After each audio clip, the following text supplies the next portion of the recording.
Yeah.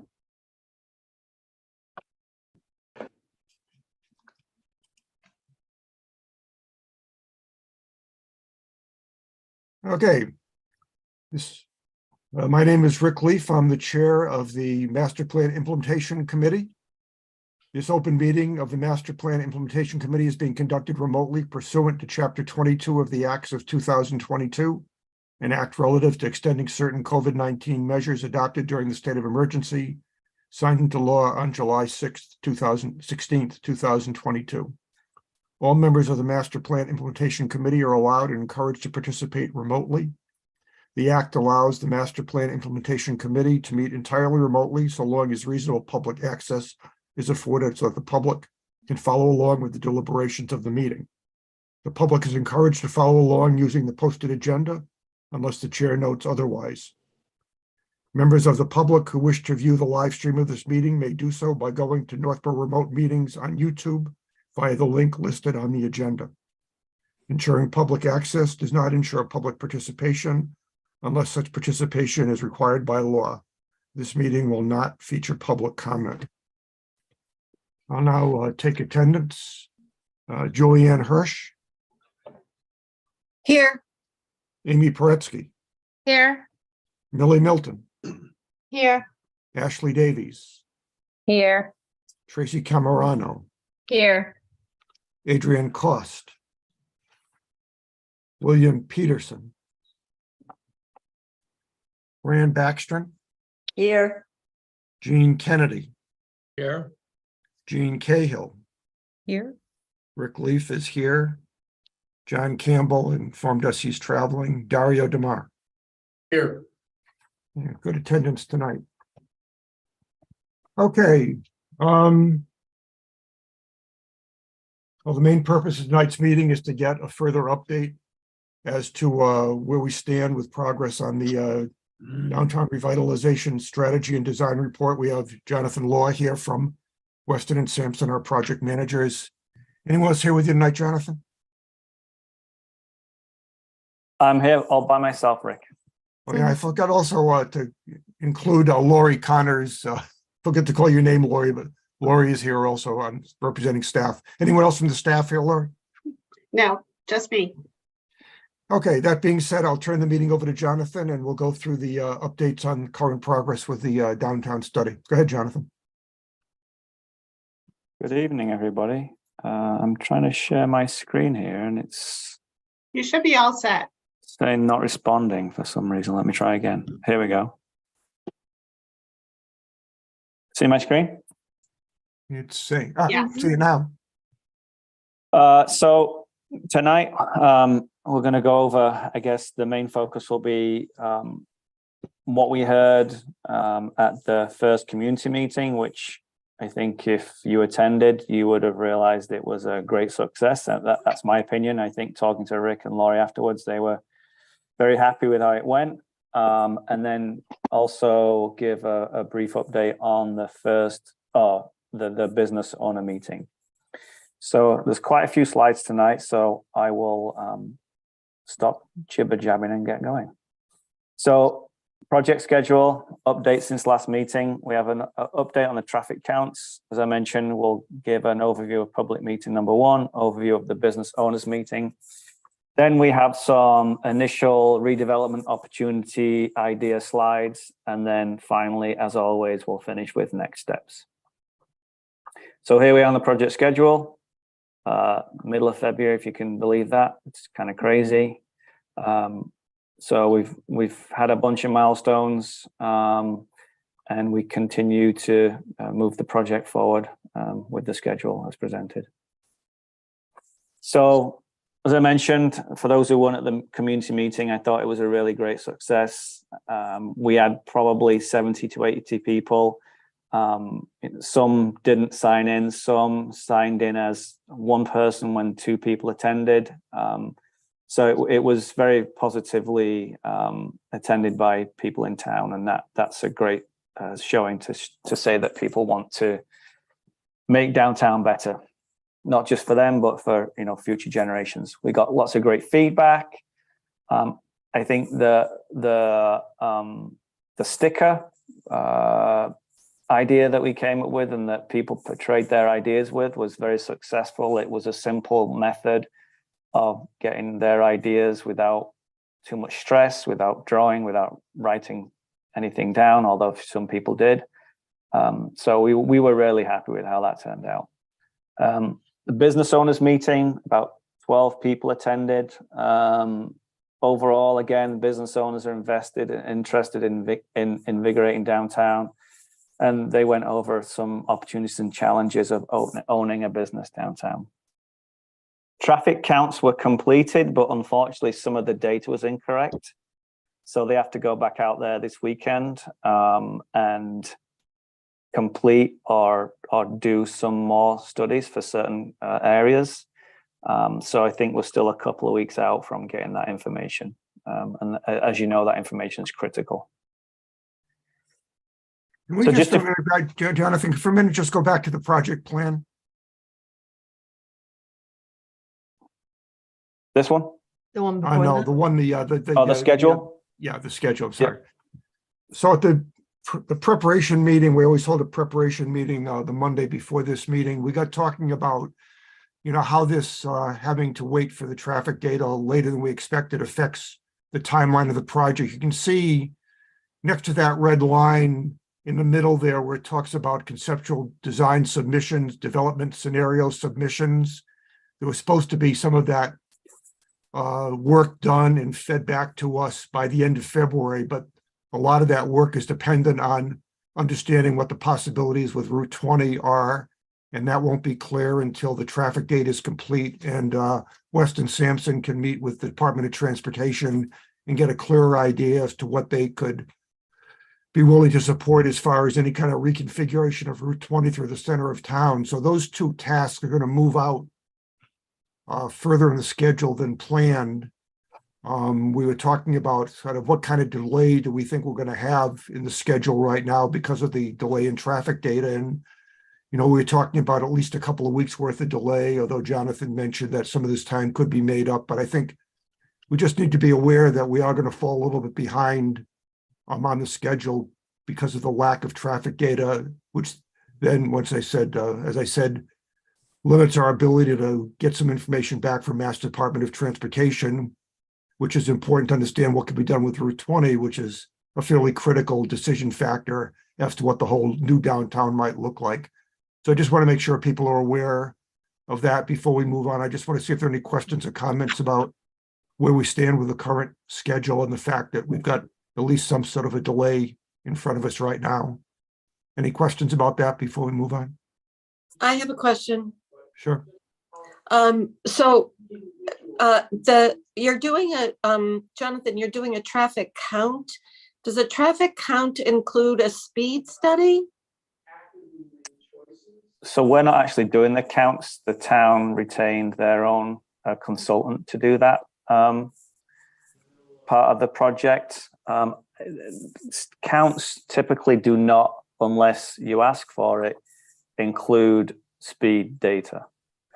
Counts are just to count intersection maneuvers, turning maneuvers, and things of that nature. Unless you specifically ask for speed, that's not part of the count. Plus, the speed doesn't help to determine whether you need less or more lanes in a street environment. Speed has got nothing to do with it. It's the volume of traffic that these counts basically undertake.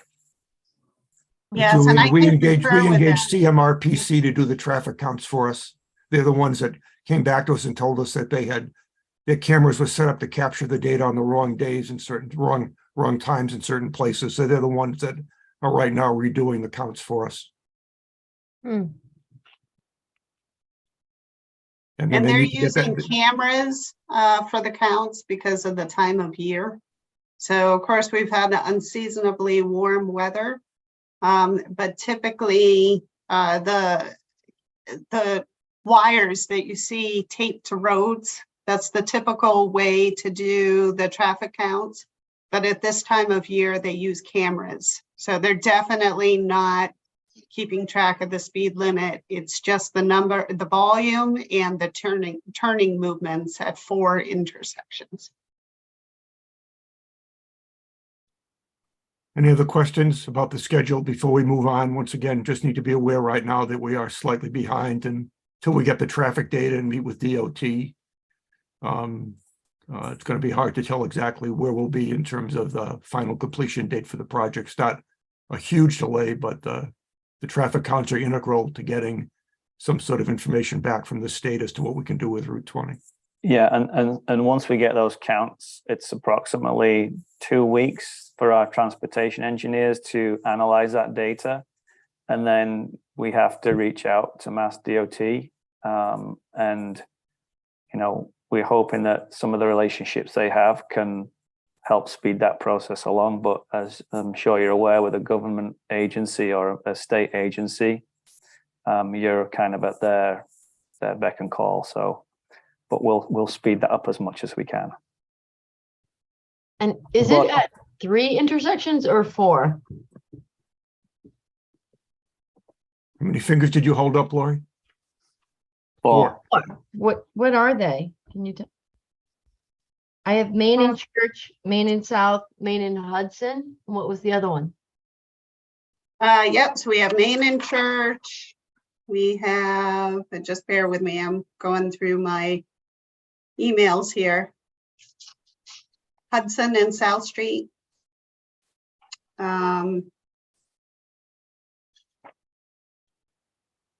West Main and Hudson Street. And I already, let's see. Do you remember the 4th one, Jonathan? I don't. I'd have to go back through my notes like you're doing. I thought it was 3. That's why I wasn't sure. Okay. You got West Main and Hudson, West Main and South, West Main, or Main and Church. And I thought there was one other one. It doesn't matter. I mean, I guess I thought there was only 3, but maybe there's 4.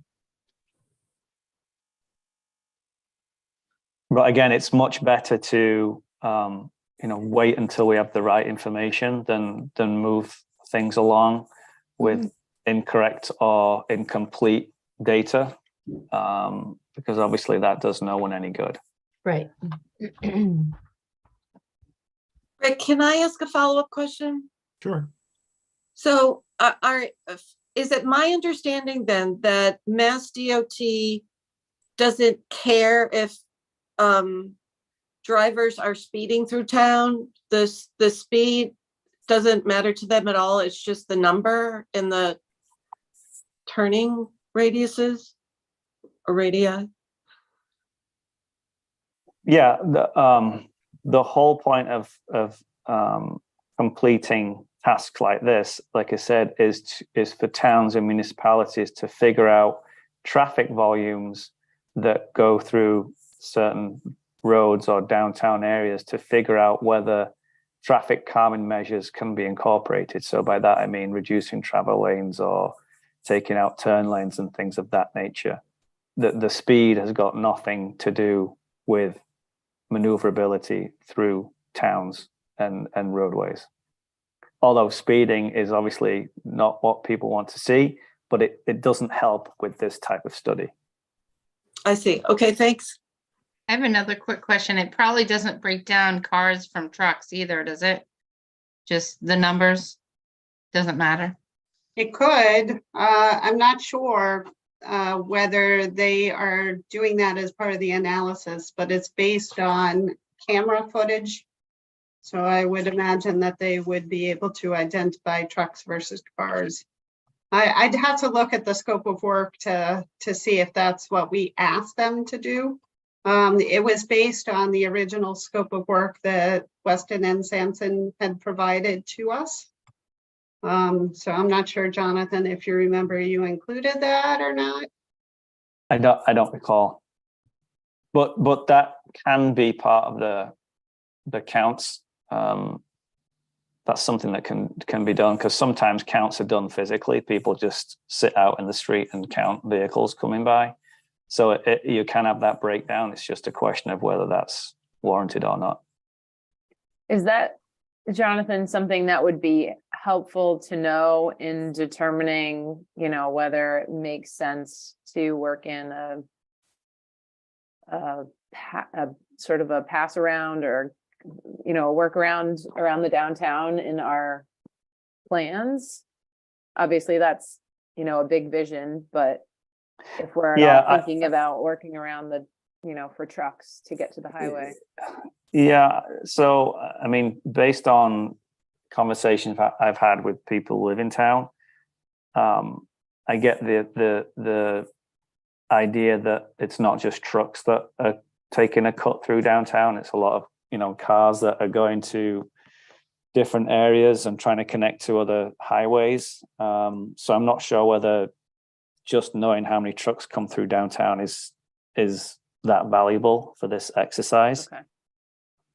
Yeah, that's Because it helpful could be understand. 5 trucks, right, that are going to another, you know, cutting through town, but it could be 50 cars. So Yep. I don't know if that breakdown is absolutely essential.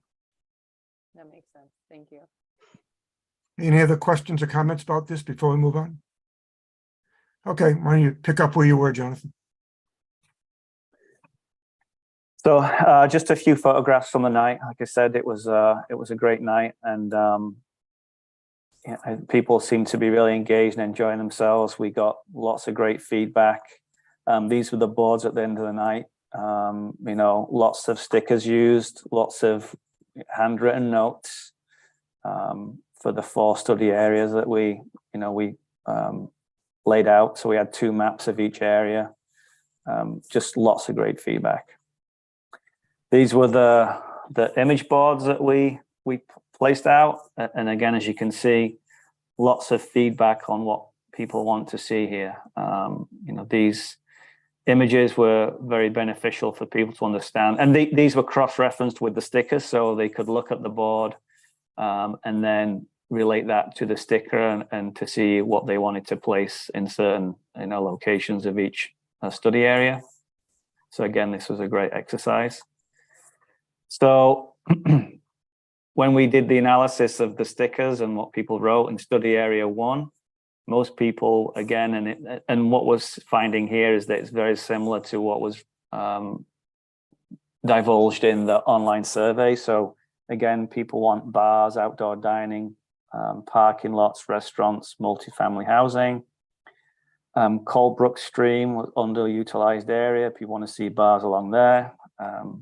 Other takeaways: burying underground utilities, which in an ideal world is great, but everybody knows that's very expensive to do. But you know, we're at a master planning effort here, so improve downtown character through sidewalk and aesthetic improvements, and improving Church West Main Street intersection. Then study area 2.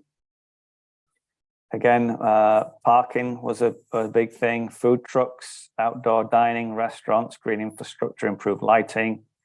Other takeaways: concerns with the aesthetics in this area: sidewalks, granite curbing, nice and looking architecture, street trees, lights. Improved sidewalks, they're disconnected and inconsistent, and empty buildings in this area can be repurposed. Study area 3, most interest overall in restaurants again, closed pedestrian streets, bars and breweries, outdoor dining, art, car charging, and municipal parking lots. Need for parking lots off Main Street. And other takeaways: desired improved aesthetics of downtown, need for improved sidewalks, improved traffic flow. And then study area 4, most interesting overall in trails, flexible gathering space, mixed use housing, pocket parks, make Assabet River an amenity, and better connection to the downtown area. So again, very consistent with what we saw in the online survey. Just for a Then second, Jonathan, if you go back to that one for a second. Yep.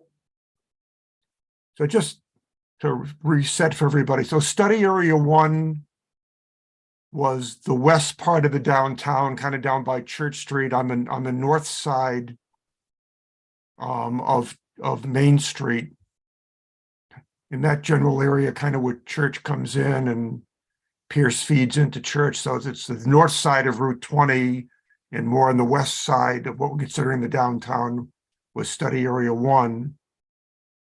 And then study area 2 was that was basically On the opposite side of the main that was street. that was on the south side of West Main Street, sort of in the central part of downtown.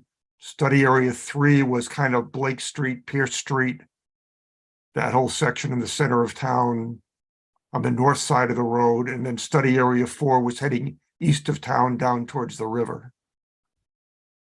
So from Hudson Street kind of down. So the study area sort of incorporated either the north side or the south side of Main Street, and then either west, central, or east of the center of town.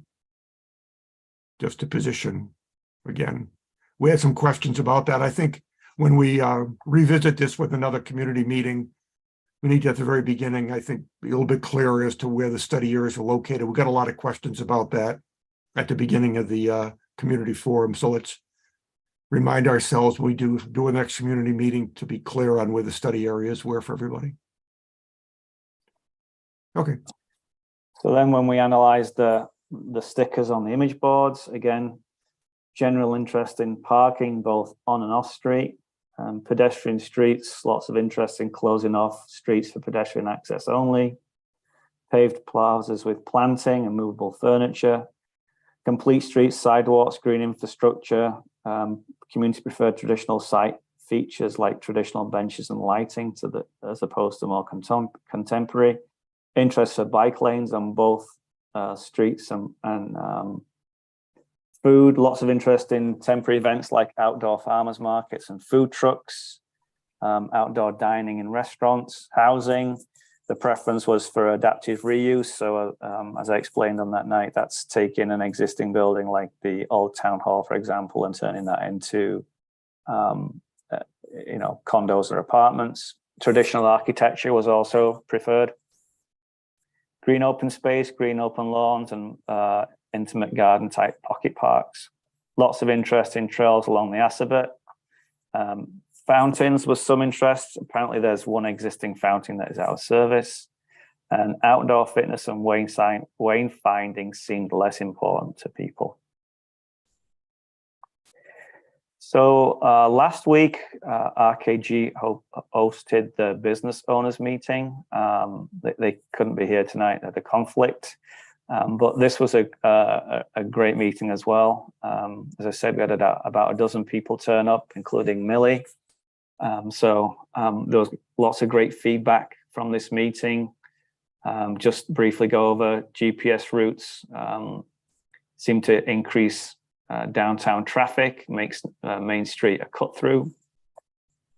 Can signage be improved for businesses specifically? Apparently Northborough has a strict signage rules, color size, that does not benefit businesses. Not enough wayfinding, cars go by fast, excuse me, easy to miss turns like the library. I did that myself. And not appropriately placed parking. And if there is parking, people do not know where it is. There's some off Pierce and Blake that people seem to be unaware of. Biggest challenges and opportunities for downtown: not a good mix of business or business diversity, no reason to come downtown, lack of awareness of what businesses are downtown. There's no continuous look, mostly single stories, doesn't look inviting. Walkability and safety a real issue, no continuous sidewalks.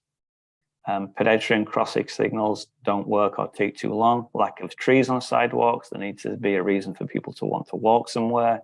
No bike lanes. Opportunities. Old Town Hall has lots of opportunities for business to fill in. Could be a hub of activity. Currently only one dentist in there, and he showed up to this meeting. Residents do support local business, and this is a financially stable, well-off town. There are cool community assets like the aqueduct, Assabet River waterfalls. These need to be made into destinations. Trinity Church has a largely unused parking lot and space that has potential.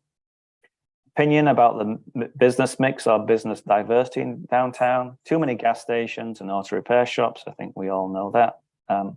More places where people can gather, restaurant, bars, and entertainment. Again, that comes up every time. Bookstore, coffee shops, community centre, performance venue, and a general store with New England random things, Northborough swag. If you could change one thing about downtown, what would you change and why? Street trees, building appearance, fewer utility lines, parking, more special events like Applefest. So we had a meeting with RKG earlier this week, and we came up with what we think is a good basis for the 4 study areas that we looked at. And this is based on, again, feedback received from the business owners meeting and also the first community meeting, and where people placed stickers and wants and needs. So we're thinking that sort of corner of West Main Street and Church, that could be shopping and services. Across the southern side of the street, commercial and mixed use development. Then in the center around Blake Street and the old fire station, that could be the entertainment, dining and residential hub. And then over by the Assabet, that could be riverfront, residential and mixed use. So if I just quickly go over those 4 areas. So riverfront, residential, mixed use districts create a signature downtown Riverwalk amenity. Acquire and relocate Harvey, allow higher value downtown living with some limited commercial and dining. The entertainment and dining residential districts acquire all properties between Blake and Pierce, not including CVS, for large redevelopment with a focus on new entertainment, dining and residential development. For West Main Street to be new town hall or retail, restaurants and office. The commercial mixed use district re-establish Main Street frontage by pulling building facades closer to the street. Encourage complete redevelopment, must allow greater density to incentivize. Residential is key component. Shopping services district, gas stations create an obstacle for redevelopment. Their sites will be contaminated and must be remediated. Mobile station on the corner is more valuable than the Sunoco station currently listed for sale. Underground contamination could hinder residential at this location. So then some other pointers that Russ and his team have. Yep. I just had a quick question. So there's a lot of acquire in there. Is that generally the route that towns take? Is that the recommended, to acquire these things and then auction them off, or not auction them, put them out to bid to various developers and pick the one that? I mean, there's a few ways which it can be done. I mean, the town could acquire the land and then create ground leases, and 99-year ground leases. Then the developer is responsible for developing the site and building the structures, and then the town continues to get taxes and then obviously money from the ground lease. Or the town could go into partnership with developers and do it that way, or they could, as you mentioned, come up with funds to purchase lots themselves and try and redevelop it that way. So there's a bunch of different scenarios. Okay, thanks. So some other pointers: increased density is needed. There's little incentive for private investors to redevelop individual properties without additional density. Hard to justify acquiring property, demolishing buildings, and then constructing similar size structures on the site. The economics don't work. So if you're taking down a 1-story building, obviously it's much better if there's 2 or 3 4-story buildings on there that don't dwarf downtown too much, but again, incentivize people and developers to want to, rebuild downtown, but at the same time, increasing their profitability. Downtown residential is key. Multifamily residential will be key for a driver for a larger scale redevelopment. There's a strong demand for new residential in Greater Boston. I think we all know people are moving out of the city, or they were during the pandemic. And there's just generally a lack of housing in Massachusetts, it appears. This will help to carry non-residential development cash flow. Space for new downtown businesses must be created. The lack of usable, leasable space constrains future business growth. New space must be created through redevelopment and attract new businesses. Redevelopment is closely tied to traffic and parking improvements. Traffic and parking constraints will be disincentive for large redevelopment unless some progress can be made, balance the needs of cars versus pedestrian bikers and others. Owners with multiple properties may make redevelopment easier because you have fewer people to deal with to impact an area. And this slide shows in the sort of the downtown area, the number of parcels that are owned by, the number of people that own 2 or more parcels. So this is a great graphic. This is incorrect because this is where the town common is right now. But so next steps, we need to complete or have the traffic counts completed, and then we analyze that data and coordinate with Mass DOT. We're going to continue with the master plan design studies, and then Rick, Laurie, and myself talked about setting the date for the next public meeting, and the tentative date is March 23rd. So we wanted to get people's feedback on that. So let's just stop here. You know, Jonathan's presented a lot of stuff, a lot of these charts and things are the first time many of us, including Laurie and I, have seen some of this information as of tonight. So I'll just open up the floor for reactions, comments, questions before we, move on and talk about anything else. So what's on people's minds about this? Go ahead, Amy. Oh, I just have a quick question about the next public meeting. What is going to be presented at that meeting? I think the idea was that, correct me if I'm wrong, Jonathan, there would be some work done on some initial redevelopment scenarios. So the idea would be, this is what people told us, and here's a first cut at what we think could be done. Some charts, some pictures, some ideas of possible redevelopment scenarios would be presented at the next meeting to get public feedback about, what do you think about, based on what you said, here's some things we could do. What are these things? Do you like? Don't you like? Feedback again. So we need to be far enough down the road so we can actually present some initial design ideas. And again, Amy, it all depends on this traffic information. If we have that fairly soon, we're beginning the studies of a master plan now in certain areas, but obviously we can't include West Main Street or Main Street within that. So if those counts don't come in a timely manner at that next meeting, we could present some master planning ideas that just would not include West Main Street or Main Street. I wonder if we should bump it out just to make sure we have all the information. Or set the date once we know we have all the information that we need. Yeah, I don't know. Jonathan, how comfortable do you feel? Well, I guess the question is, Laurie, you talked to CMRPC in the last day or so. So they told you when did they say they'd have the data ready to be sent to Jonathan? So they said that they recounted the intersection already. They did both the weekday and the weekend counts, and they have videos out to their consultant for processing. So then he said that he was going to mount some additional cameras this weekend to round out the counts. So I imagine we're probably talking maybe 2 more weeks at the absolute latest.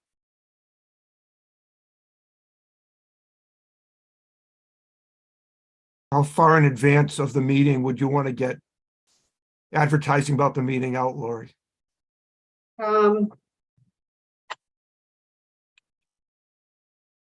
At least 2 weeks, preferably 3.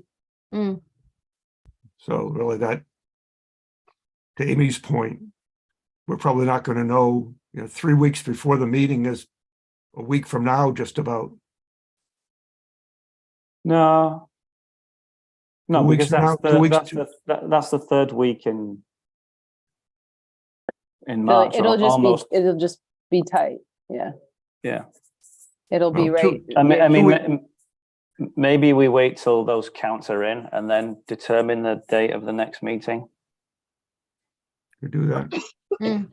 If folks are willing to respond to email with their availability, then we could probably schedule it in between the next meeting.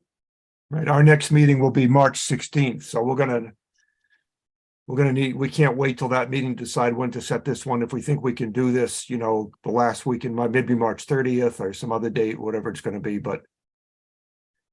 You Should know, I we, guess should we, Go ahead. sorry, go ahead, Rick. No, I go was ahead. just, Ashley. I was just gonna say, could we tentatively, could we just confirm if everyone is available that date and then, and we'll readdress it if we have to move it, but at least confirm for that date right now. Could do that. For the 16th or the, The 30th. 23rd. The oh, 23rd. yeah. Is there anybody here tonight that could not make March 23rd? So it sounds like, at least for our availability, that date would work, but I guess we can't confirm that tonight. Just need to get a better idea of when we get the traffic data and get a read from Jonathan as to how much longer it's going to take him to be ready. I would prefer, Jonathan, not to have a meeting that doesn't talk about Main Street. I mean, that's kind of ridiculous. I mean, that's what everybody's going to be Yeah. interested in. So if we can't talk about Main Street in Right. some level of detail, we shouldn't have the meeting. I agree. And we were talking about having the meeting at the public library instead of the school. It'll probably be easier for folks to navigate. Yeah, we could use the big room at the library.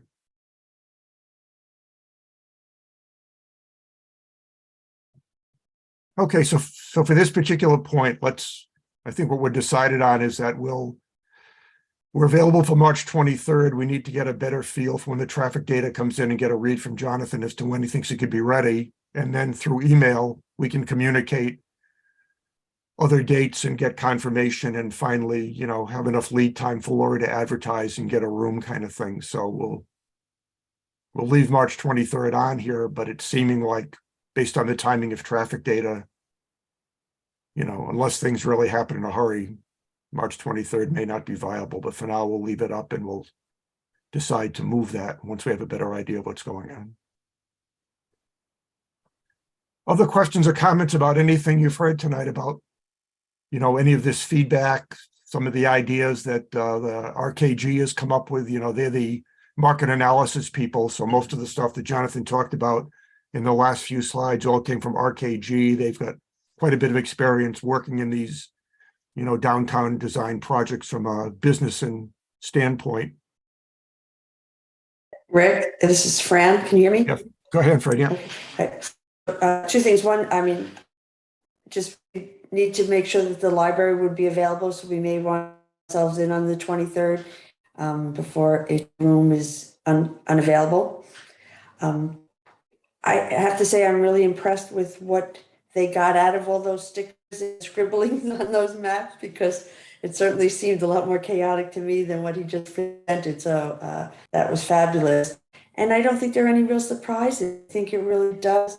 It looks very typical what a downtown would look like. Now we just have to figure out how to make it fit, right? But I think that there's no surprises, that what the people had to say and the conclusion from what people shared. It looks like a downtown. Other comments or questions? I I have a wondered- question. Sorry, Oh. I can't find the raise hand on my screen. Sorry.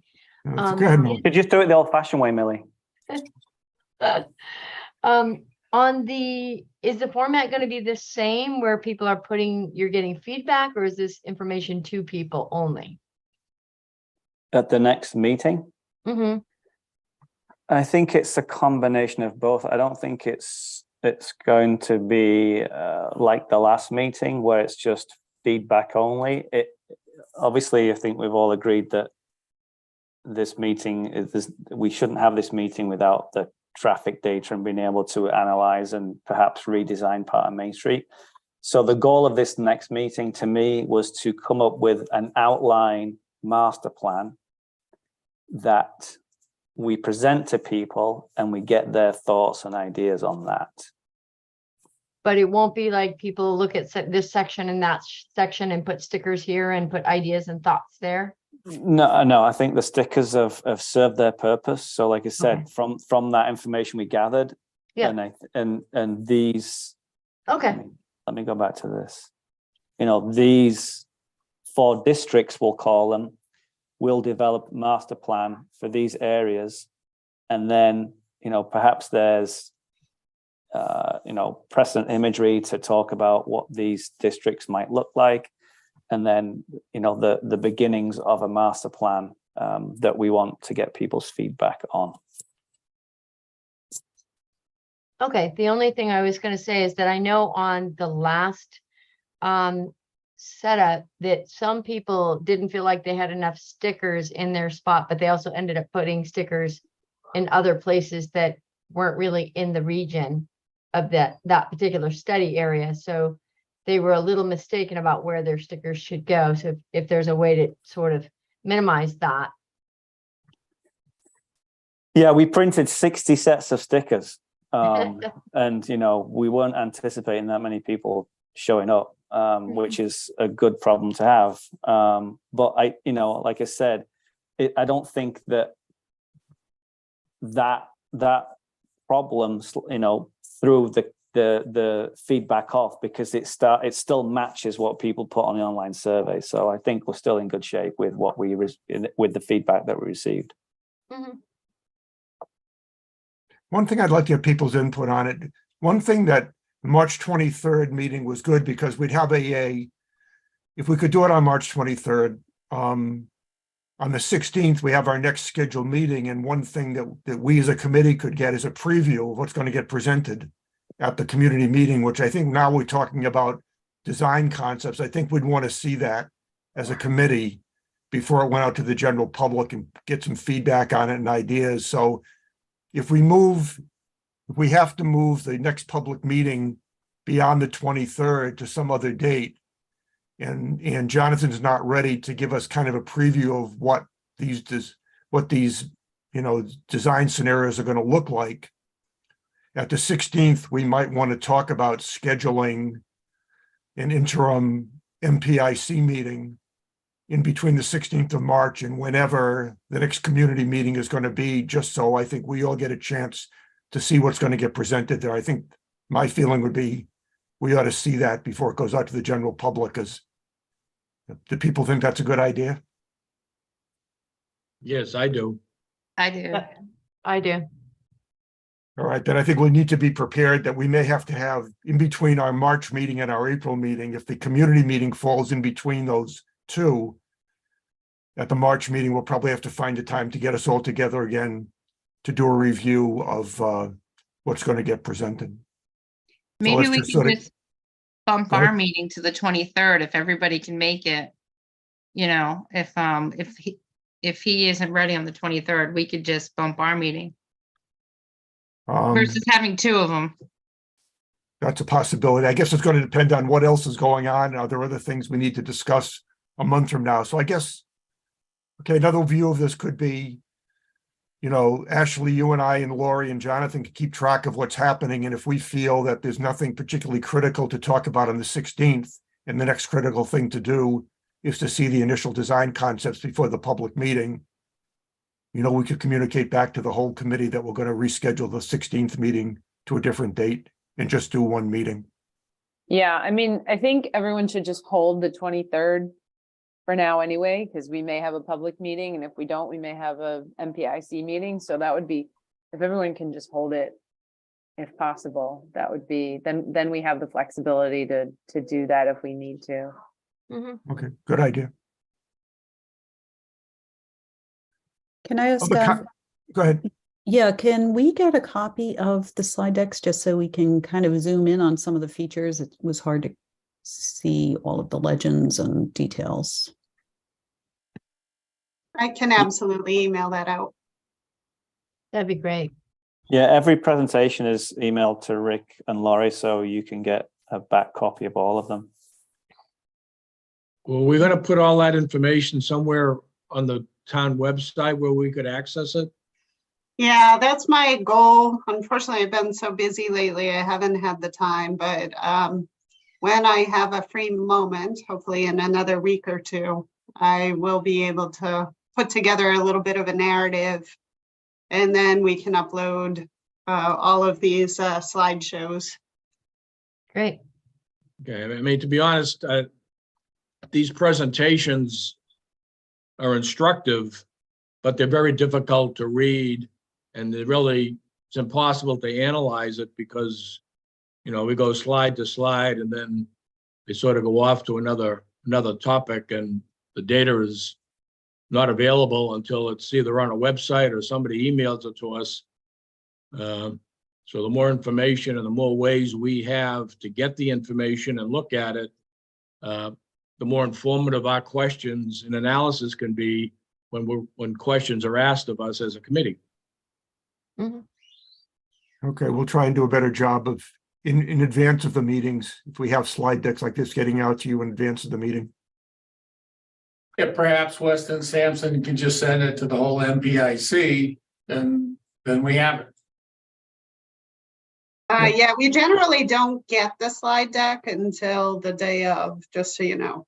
So it would be a last minute transmission. Okay. At least you have it if you want to look at it. Yep. Okay, we'll try and do that starting with the next meeting. Other comments or questions about anything we've talked about tonight? I have a question. Sure. So my question is about housing, and Jonathan mentioned that there's a great need for housing in the state, and I hear that statement made a lot by politicians and municipal people, but how is that figured out? Like, how do they who are the people who are making this statement? Where's the data coming from? How did they gather the data? And then how do they help us figure out what kind of housing people moving to Northborough would want?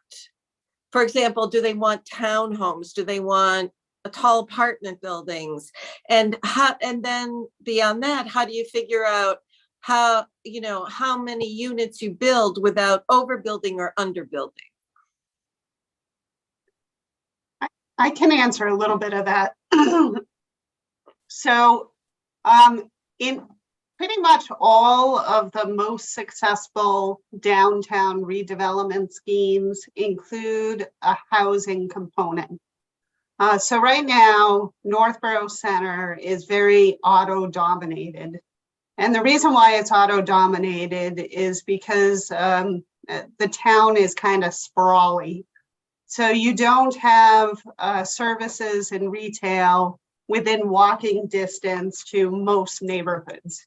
So if you want to patronize any of the businesses in downtown, you pretty much have to get in your car and you need to drive there. And of course, one of the big challenges for Northborough Center is the fact that there's no public parking or very minimal. And there's also no on-street parking. And so people are driving to CVS and then they're feeling like they can't leave their car there to go to businesses elsewhere. And so then they're just getting in their car and they're leaving. So if you want a vibrant, pedestrian-friendly downtown, then you really need to have a density of people who live within a quarter mile. So all of the studies show that people are willing to walk if they only have to walk a quarter mile. If they have to walk half a mile or a mile, then most people are unwilling to do it. So they're going to get into their car and they're going to drive. So if the goal for Northborough Center is to create a pedestrian-friendly downtown, then you need to have a mass of people who live within that quarter mile. Amy? If we did a house count, if you go to School Street, Summer Street, Wynn Street, Park Street, I measured the apartments on School Street, their apartments or condos. they're all within a quarter mile. And I had attended a class on economic development in the downtown. And they said you don't have to have the housing right on the main street, but like you said, within a quarter mile. So we have a lot of housing, but I just don't know if they have the sidewalks, or I don't know. I used to live on School Street and I would walk downtown. I actually lived on Church Street too. And I would Yeah, walk I mean, downtown. definitely there is housing within a quarter mile. Mhm. But you need a mass of housing. So it's not, it's, so if you have a certain mass of housing within your downtown, then the people who live within the walking distance, those businesses are going to serve those people. So you have a ready clientele for the businesses. So you have a dentist office, you have CVS, you have a pizza shop or whatever. So those people are going to walk downtown. So it's just good to have a combination of, like, for example, if you look at Hudson, Hudson has first floor retail, and then they have apartments above. And a lot of the very successful redevelopment efforts, like if you look at inner city Boston, you know, I lived in Milton, that's where I grew up. Right on the Red Line. And so I would go regularly into Boston in the 1980s. And it was not a very healthy inner city. So one of the ways that Boston transformed is by building a lot of housing downtown. So when you have a lot of housing downtown, then the commercial follows the housing. Amy? My concern would just be to build too much housing and use up all the commercial space, like, because what I find a problem with the downtown right now is I think the lawyers and the accountants are all great, but the majority of the businesses downtown are lawyers, accountants, dentists, or CVS or convenience stores. And those are places where people just go to do their business and then leave. Like, I think some of the problem is what people are seeing. We need more restaurants and shops where people would actually stay Yeah, and not then just drive and leave. the online survey and the information we gathered in the public meeting all says the same thing. Sure, we need more housing, but more than anything, we need to give people a reason to want to go downtown. Right. So if you put all housing downtown, people live there, but there's nothing for them to do. So you have to find that happy medium, or that sweet spot as to how much housing versus, the opportunities that you want to give people to go downtown. I mean, one restaurant or two restaurants in downtown, no bars. It's like, I think that people are, like some people said, Northborough is a fairly affluent town, so people have money to spend, but there's nowhere to spend it, or not many places to spend it. So, And, if you look at a lot of the downtowns around, like Westborough, for example, they have first floor retail restaurant space, and then above they have office space and they have apartments. So mixed use is, kind of, I think, the recipe for success. So you absolutely want to have commercial, restaurants and the like. But right now we have a majority of single level buildings. So you have a pizza shop, but then you have nothing above it. So now is the opportunity to still have the pizza shop, but then you might have a couple of stories of residential above, and the people who live above the pizza shop are then going to go into the pizza shop. And then the pizza shop is going to be more successful. So that's the idea. I think And going that's- back to Julianne's point, I think, it's not necessarily about addressing the housing crisis in the state. It's really about revitalizing the downtown. And probably most people that are interested in moving to Northborough aren't the young people or the much older people who would probably be occupying these spaces, but that's a good thing. You know, maybe we'll get in a different, you know, more variety of residents in town that might be able to patronize the businesses. I think, it's, the town has to work with whoever, wants to come and invest money downtown, because like you said, Laurie, a single story building might need to be replaced by a 3 or 4 story building. And if rules and regulations don't allow that, then someone's not going to redevelop that space. And then I think Ashley, your comment is, I agree with it, but I'm also seeing more younger people move out to the suburbs because rent in Boston and Cambridge and sort of inner city is just crazy. It's $3,000 for a studio. You can move out of the city now and buy a house for less than that. So I think people are starting to realize that it actually makes sense in your back pocket to move further out and commute into the city. And, it's with the hybrid work week now, it's not so relevant that you're downtown or close to work all the time. Yeah, I mean, And I think there's no inventory in town, but I mean, I think we're kind of saying the same thing. They wouldn't normally be the type of people that would move to Northborough. Maybe they have been the last couple of years, but they would be more likely to occupy those spaces rather than the people who are usually moving here who have children, multiple children, or are planning to have. And I think one of our biggest problems, which we all are acutely aware of, is 4 or 5 of the most strategic spots in downtown are gas stations. So they're not 3 stories tall. They're not something you walk to, an auto repair shop. These are all things that you only go to by car. So who the hell wants to live in a downtown where 25% of it is kind of dangerous to walk to and no reason to walk to the gas station? That's all based on the car. If those disappeared and I know it's hard, we can't make them leave, but it's much harder to get this ball rolling when so many of the key spots are kind of occupied by very auto focused, very kind of anti-development with respect to residential and retail, because they're not even 1 story tall. They're just a piece of concrete with gas pumps on it. And that's pretty tough for someone to say, oh, I'd love to live in downtown Northborough.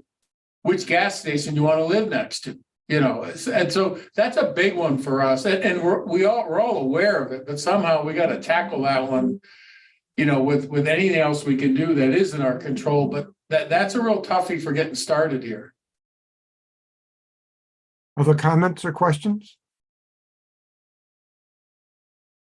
Yeah, Rick, I just wanted to address the contamination issue because granted, I see a lot of monitoring wells. There's definitely some petroleum in the ground around downtown, but that's really the obligation to clean it up and make it residential use.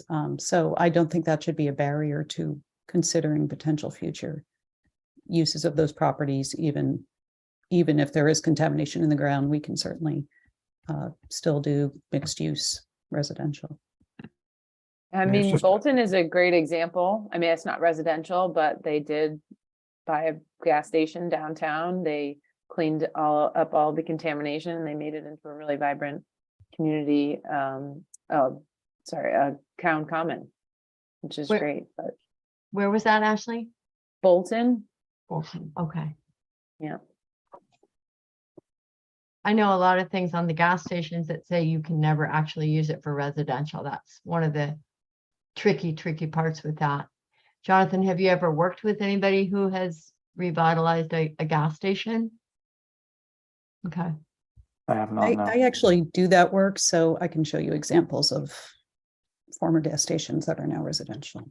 Yeah, I saw some of those. They're pretty cool when they do that. Yeah. Okay. Any other comments or questions? I think it'll be interesting to see kind of. One thought I had, Go ahead, Gene.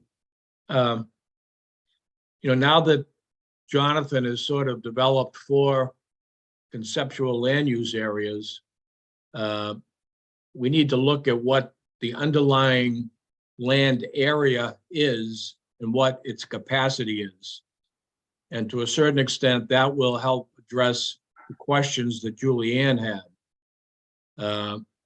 If we all agree, for example, that mixed use and housing with additional retail is the direction we want to go in, Jonathan's group has to begin to put sort of meat on the bones as to what that means and what that means in terms of density, what that means in terms of building heights and massing, and whether that's something that the public will react to positively or negatively. So I think it's important that we have a chance to look at those concepts before it does go to the public. So I wouldn't be too concerned about meeting a date or a deadline for the meeting, for a public meeting, as opposed to making sure we as a group have had a chance to go over some of the documents, some of these presentations, and flesh out what these concepts really mean.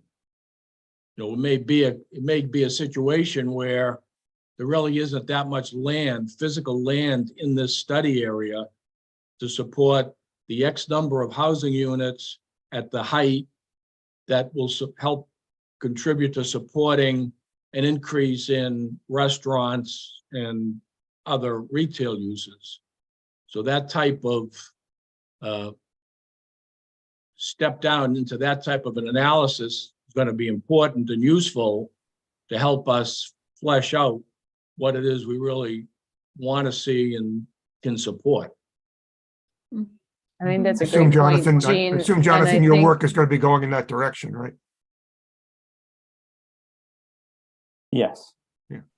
I mean, and just adding to that, I think that's a great point. It would be, I mean, I guess this is a question for you, Jonathan. Are there going to be multiple design concepts that we present to the public so that we can kind of get a gauge on which ones really work? Because maybe there's an optimum amount of residential that might be really good for businesses, but is going to be really uncomfortable for the residents in town. And maybe there's, a residential mixed use light, something that is a little more comfortable, a little less of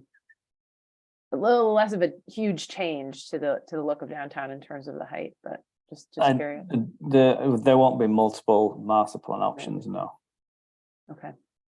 I mean, the whole point of this next meeting is to present the outline and then get people's feedback that then helps us generate the preferred master plan for downtown. Okay.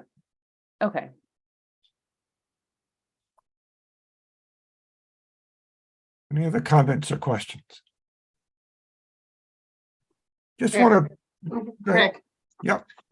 I just wanted to say that I think that this is also an opportunity to create a unique identity for Northborough Center. So, of course, we already have the sprawl corridor along West Main Street, so the strip malls with all of the commercial developments. And of course, there's Northborough Crossing, so there's always already the mega mall.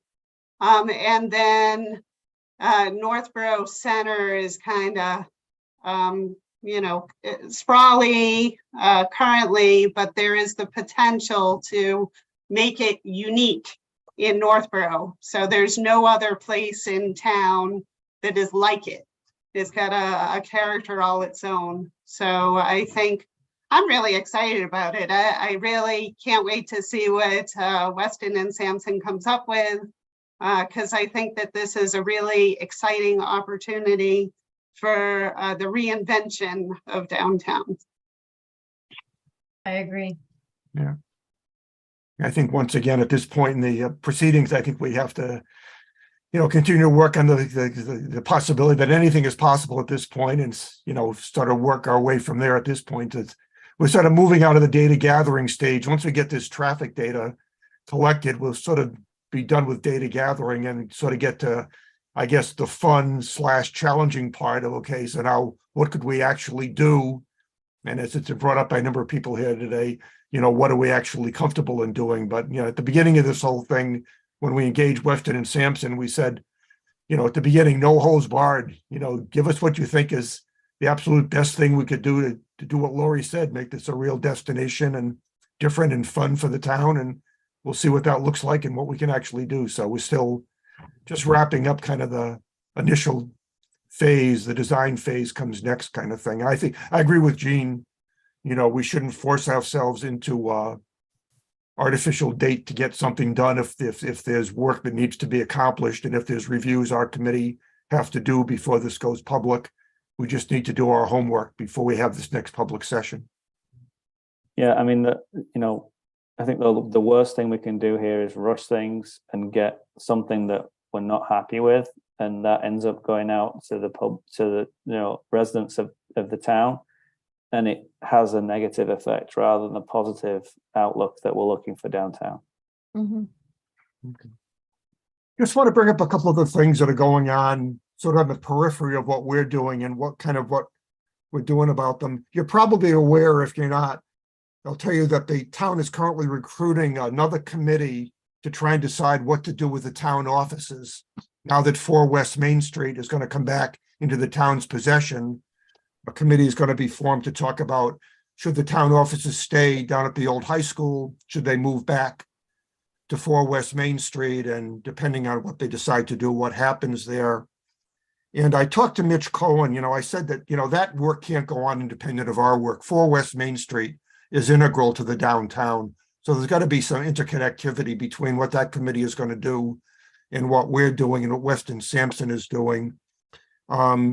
He basically said that John Kadir basically appoints the members of these committees, town administrator, and then the selectmen approve the appointees. And he recommended I give John a call and talk to him about this. So I did that.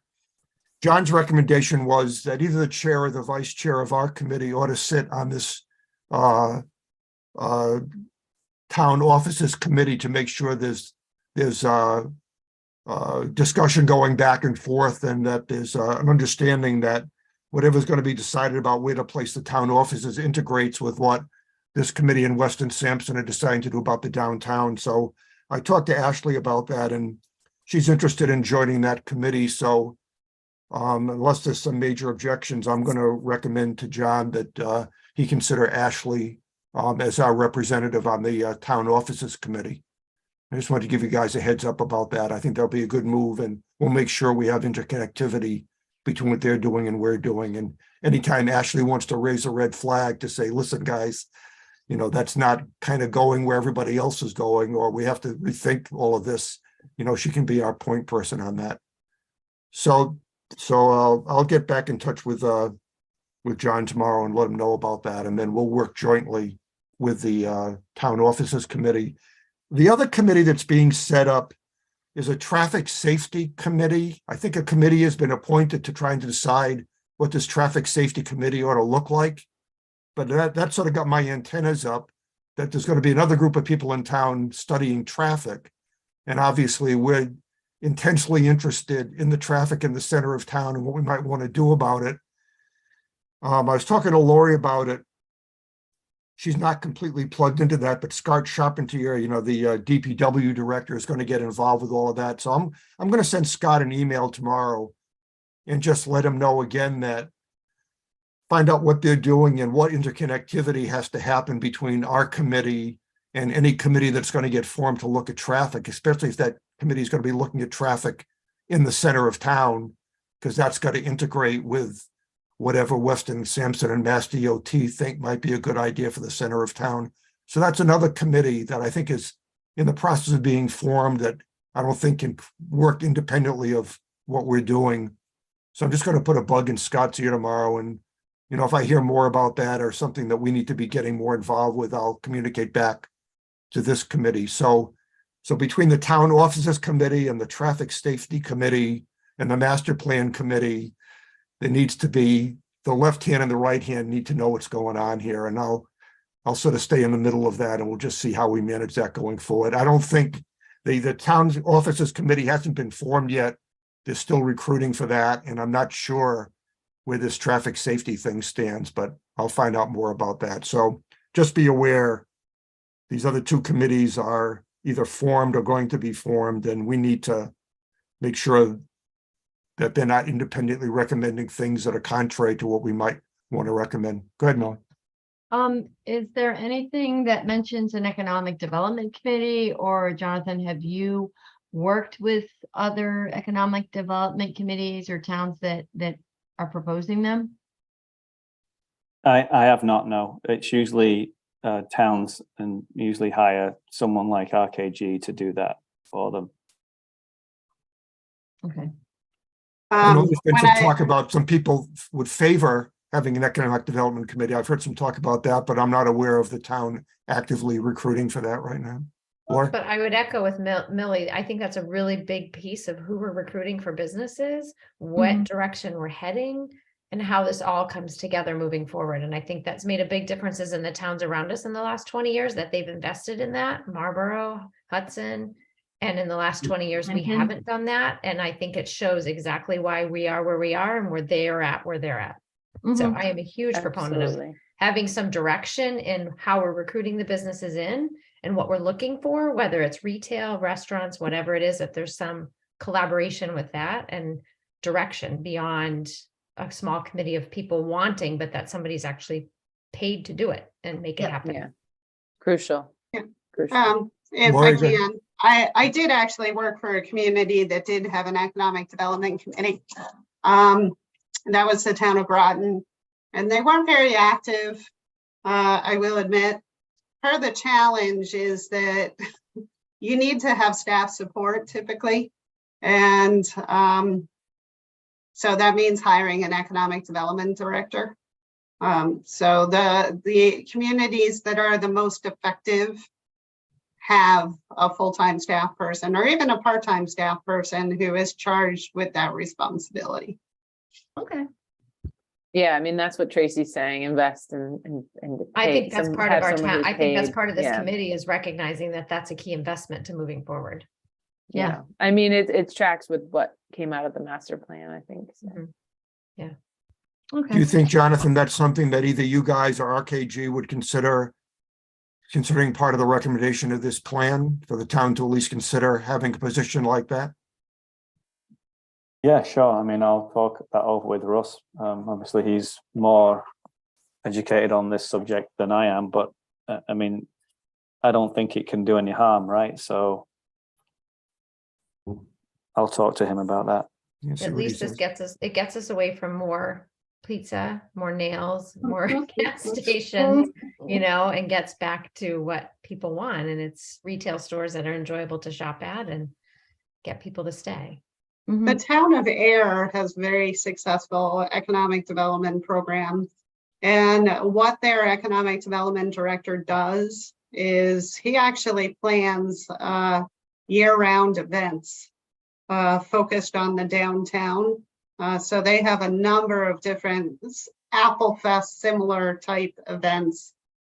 And so there's a buzz downtown, which of course helps recruit more businesses, and Sure. he does beautification and, speaks with potential businesses who are interested in coming downtown. And so, yeah.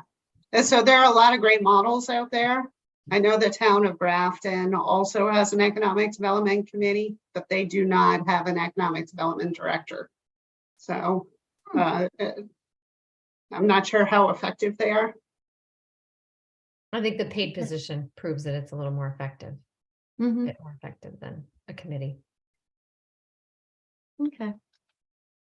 All right, before we let Jonathan go, we've got a lot of information in front of us tonight and a lot of work now in front of us to do. But before I let Jonathan go, are there any other questions or comments for Jonathan? Hearing none, Jonathan, thanks very much. Keep up the good work and let's keep moving forward here. Like we talked about at the beginning of this, the next key thing is get these traffic counts complete, get the Department of Transportation involved and get a good idea about what exactly is possible with Route 20 through the center of town. I think that'll lead us in a lot of directions as to what we can do next. So continue on, Jonathan.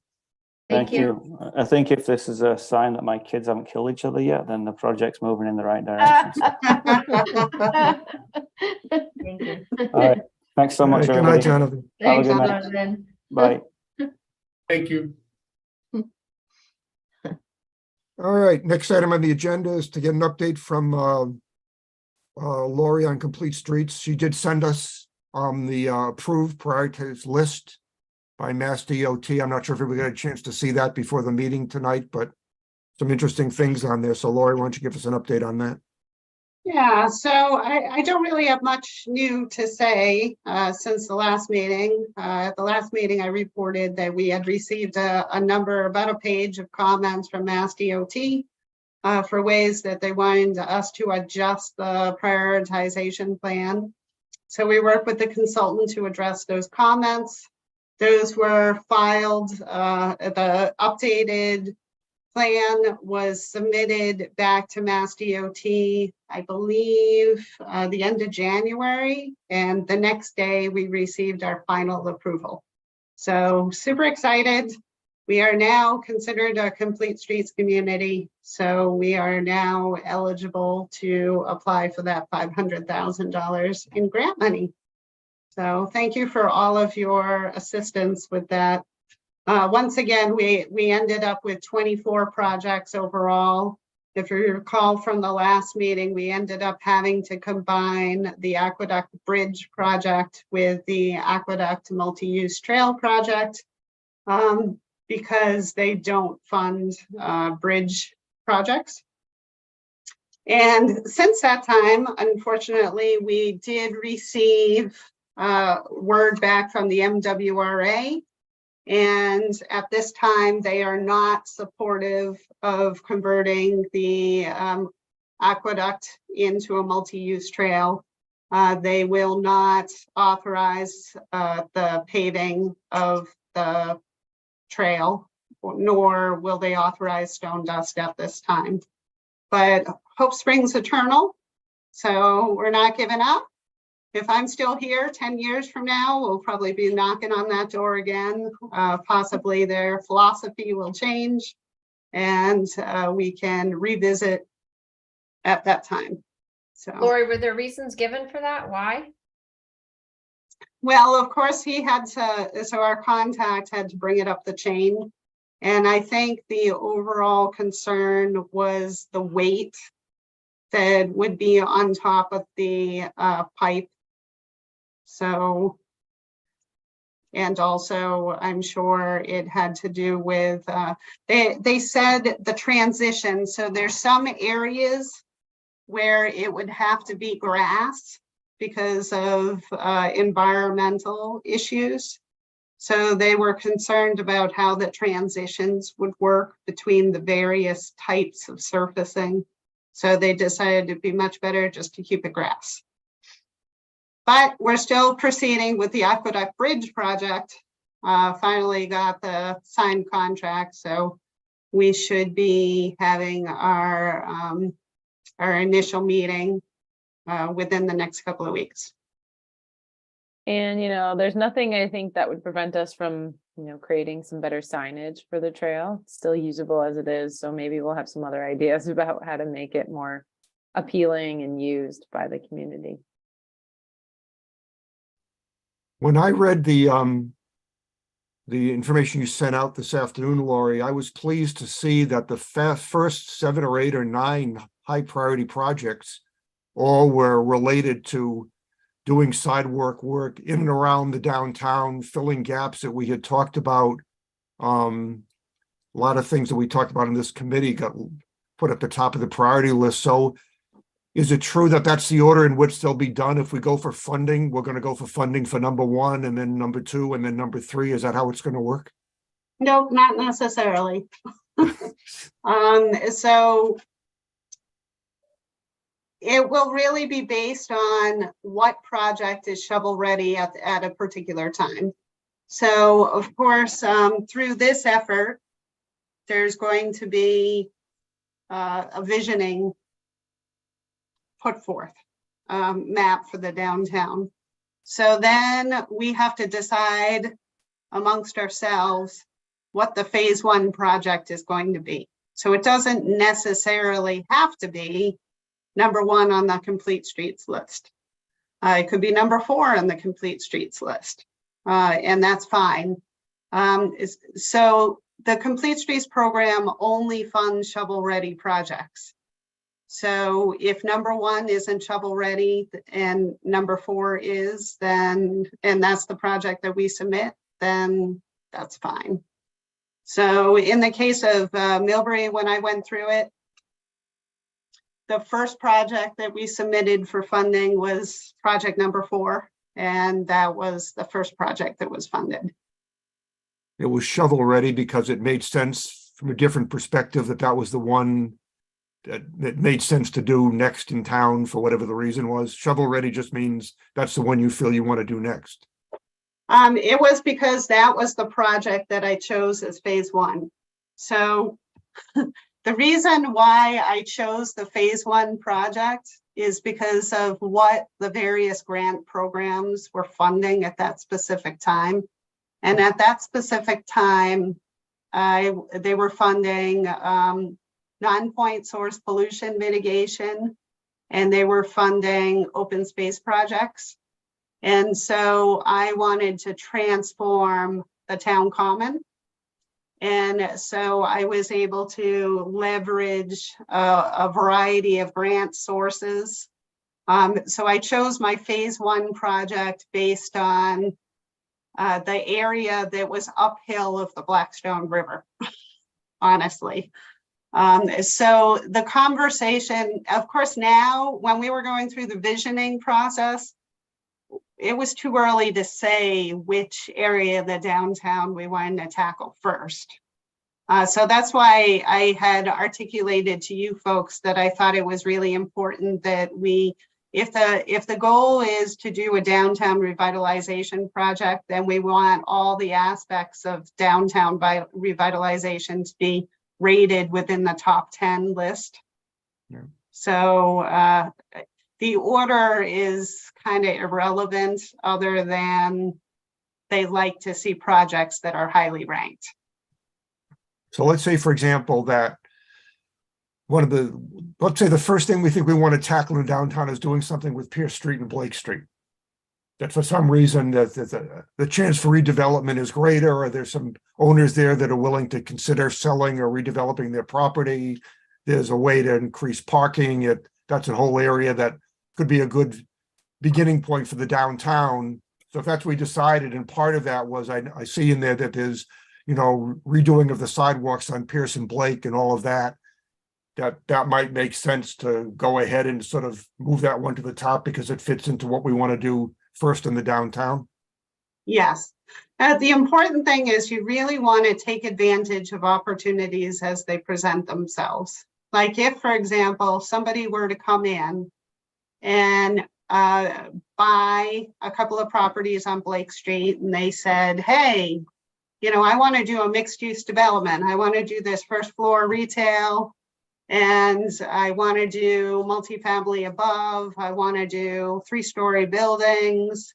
Now, because that development is proposed, the town can enter into kind of like a public-private partnership, and that'll open up a whole source of funding for from a whole different, like the Department of Housing and Community Development, Mass Works. So we can look and see what the deficiencies are. So maybe on Blake Street, that's the only area in downtown where we have to do sewer improvements. So that would be a fantastic opportunity to kind of hit multiple goals simultaneously. So it's too early right now to say what our phase 1 project is going to be, in my opinion.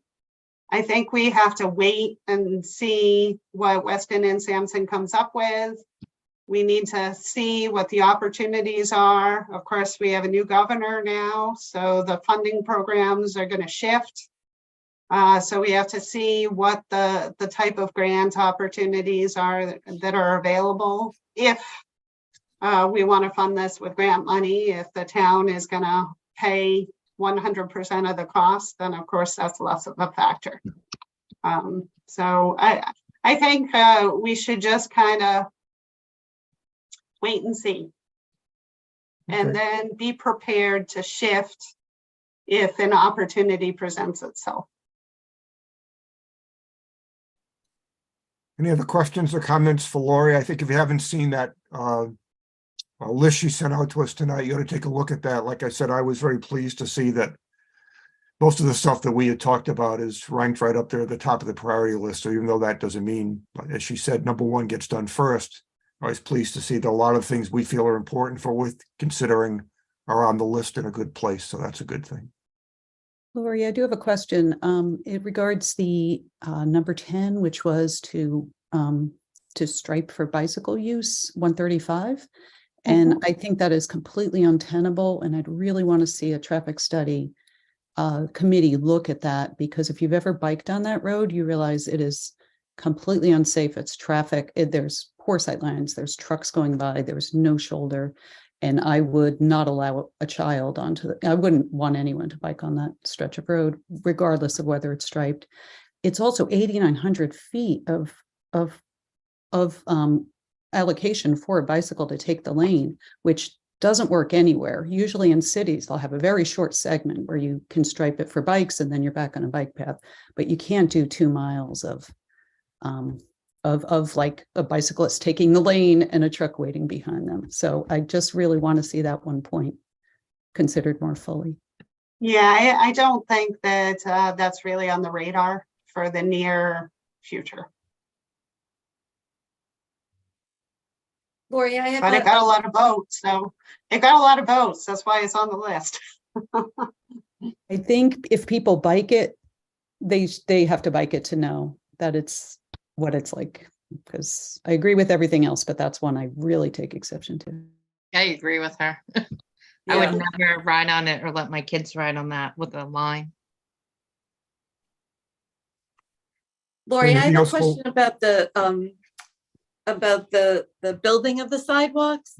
So, you know, as a pedestrian, I feel much safer when the sidewalks are as wide as possible, and also when there's a definitive sharp curb at the street level. What is the plan for curbing? So within the downtown area, certainly my preference is always vertical granite curb and concrete sidewalks. I think that that's the most appropriate material for downtown. Of course, in neighborhoods, usually it's, well, I've had conversation with the DPW director.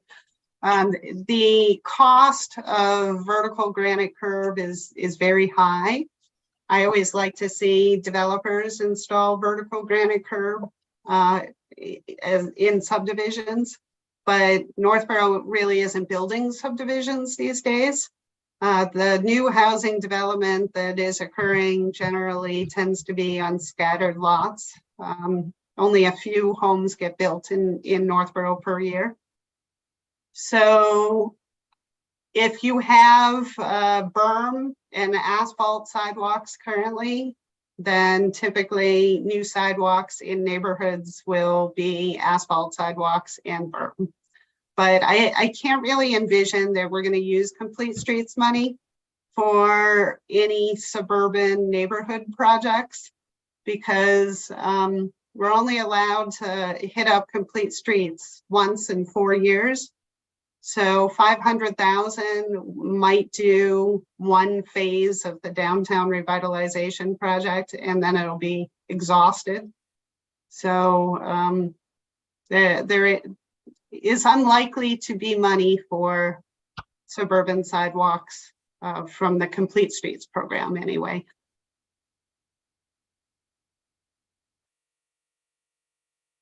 Okay, anything else for Lori on Complete Streets? Hearing none, nothing. Next item on the agenda is to go through the review the minutes for the January 19th meeting. They were sent to us with the information. So does anyone have any changes or comments on the January 19th minutes? Hearing none, I'll entertain a motion to approve the January 19 minutes as submitted. So moved. Is there a second? Second, Okay, let me get out my cheat sheet here. We'll call the roll here. Hang on for a second.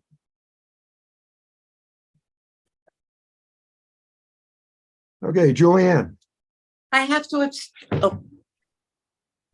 I have to abstain. you have to I wasn't abstain. there.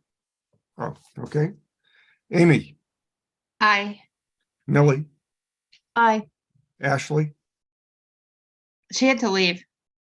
Oh, okay. Tracy, Aye. Fran, Aye. Gene Kennedy, Aye. Gene Cahill, Aye. Rick Leaf, aye. Dario?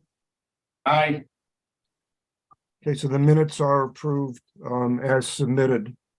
Next time on the agenda, just briefly, 4 of us, our terms expire in April. We've been notified that we can choose to notify the town administrator's office if we choose to want to be reappointed. Basically, myself, Fran Backstrom, and the 2 Genes, Gene Cahill and Gene Kennedy, are up for reappointment. I can let you know that I have informed Diane Wackel that I would like to be reappointed.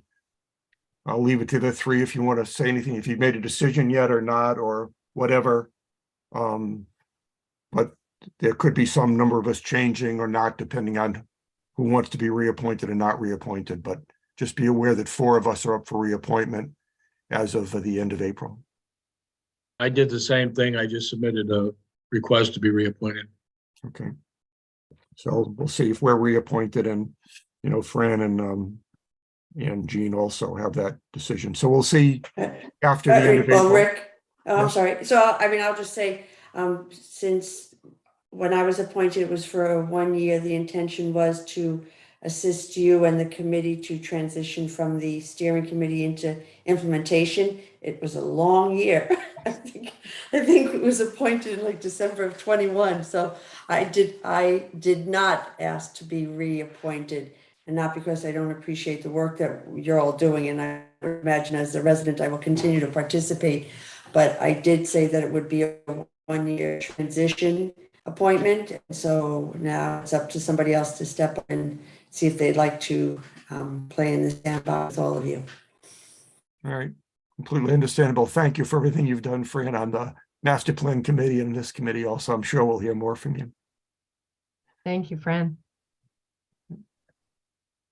I do plan to let Diane know that I will seek reappointment. Okay, thank you. Okay, so if we're all successfully reappointed, then sometime after April, we'll have a new member on the committee, depending who submits an application to consider appointment. Anything else we haven't discussed tonight, people have on their minds we'd like to talk about before we adjourn tonight? Hearing nothing, I will entertain. Rick, I'm so sorry. Yeah. I hate to keep bringing this up, but someone brought up when we do the traffic count to include the to break it down with trucks versus autos. I tend to think that is a really good idea, because it might even be good information in years to come as we develop more on Bartlett Street or Barefoot Road or something. If it's easy enough to do, I don't honestly see anything wrong in doing it now. Lori, I know that basically we have video footage of these cameras as to the vehicles going by. I know Jonathan, said as far as what he needs to do with Mass DOT, the difference between trucks and cars doesn't matter to him, but I'll leave it to your discretion as to how easy it would be to get that distinction between cars and trucks, and what we would do with if we got it. Is that something you think is a reasonable thing to do, or is it going to be difficult, or did CMRPC not agree to do that for us? I don't think it was part of the original ask, but I will double check. One of the challenges is that half the cameras worked properly. And so that data was already compiled and provided to Weston and Sampson maybe about a week or so ago. So that's already done. So they don't have the camera footage, they just have the raw data. So the other 2 cameras they're working on now, but that would mean that it would be like lopsided, even if they're willing to do it. So I'm a little bit concerned about that, so. Yeah, so have it wouldn't be, consistent it wouldn't be data for accurate. every intersection. Yeah. I see what you mean. It wouldn't be accurate then. Or It's too cut. bad. Because the Okay. traffic and safety committee could probably use it, you know, the new traffic and safety. But there's nothing you can do if it didn't collect it.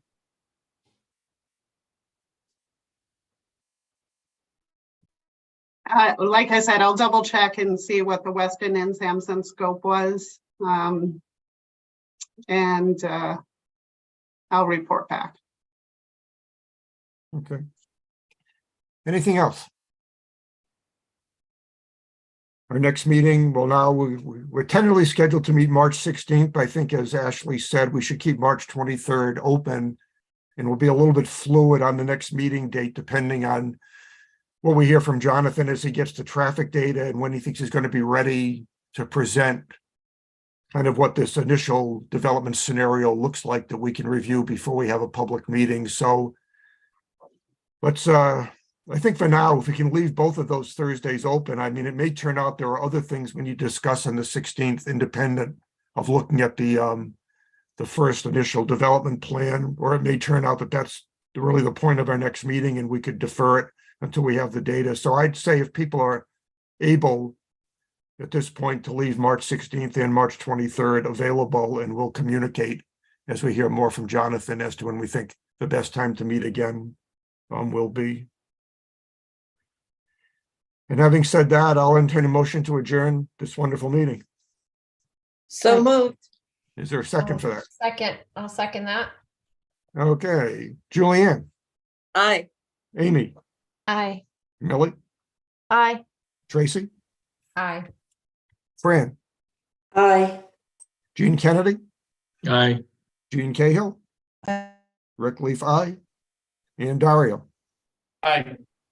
Thank you very much for attending tonight. I think we're making headway here and